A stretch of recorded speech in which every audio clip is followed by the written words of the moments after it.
tucked away in China's southeast corner is Jingdezhen, where the art of manipulating minerals and clay with pigments and enamels under scorching heat was established during the Han Dynasty.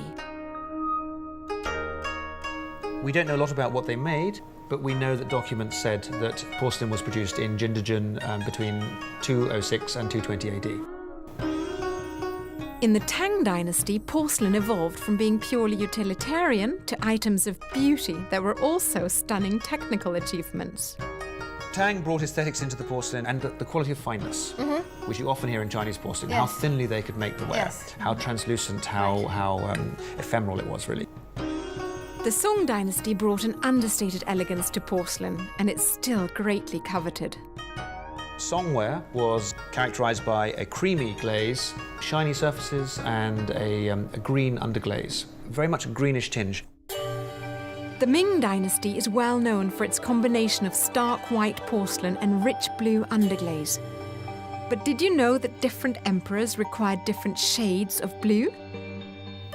For me, the most striking thing about Ming was the fanatical adherence to quality. Many of the mounds of waste porcelain outside Jingdezhen are actually not mounds of items that came out of the kiln ruin. They're mounds of items that the mandarins who were due to take this porcelain to the emperor judged as being imperfect, and they were smashed deliberately. During the Qing Dynasty, advancements in porcelain accelerated with the introduction of multicoloured overglaze designs, which led to the well-known Famille Rose and Famille Verte palettes. People get very confused by these terms. In fact, they were just talking about the point at which particular colours were discovered. Colours that were previously unobtainable, and suddenly all the porcelain would be named after that particular colour. Matching the artistic growth in porcelain was the European appetite for it, and by the 17th century, Chinese porcelain was all the rage. The market was controlled by a handful of East India trading companies who had limited access to China through the port of Canton. The whole of Canton was a concession area where foreigners were allowed to set foot and trade, but only under license with local merchants. Because they weren't allowed into the rest of China? They were not allowed into the rest of China, no, absolutely not. No. When you look at these old bowls, the bowls are dated by the particular flags that are on them. Each country was represented by one East India company, and each one had one hong. Yeah. And so a hong, literally a warehouse, a trading warehouse. Interesting. History through porcelain. Indeed, a lot of history through porcelain. By the late 18th century, millions of porcelain objects had moved through Canton.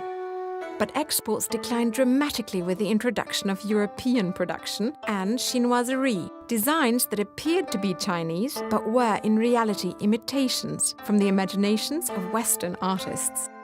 The most famous example being the willow pattern porcelain, whose imagery and legend were created in England.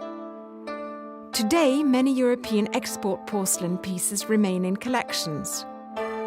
But tragically, the rise of Chairman Mao and the Cultural Revolution left most of China's most beautiful porcelain in piles of smashed shards.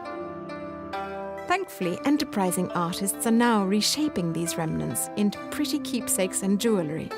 Probably the only way for most of us to be able to afford our own Ming, Soong or Tang vase. Viking river cruises. Let us share with you the culture and traditions of ancient China.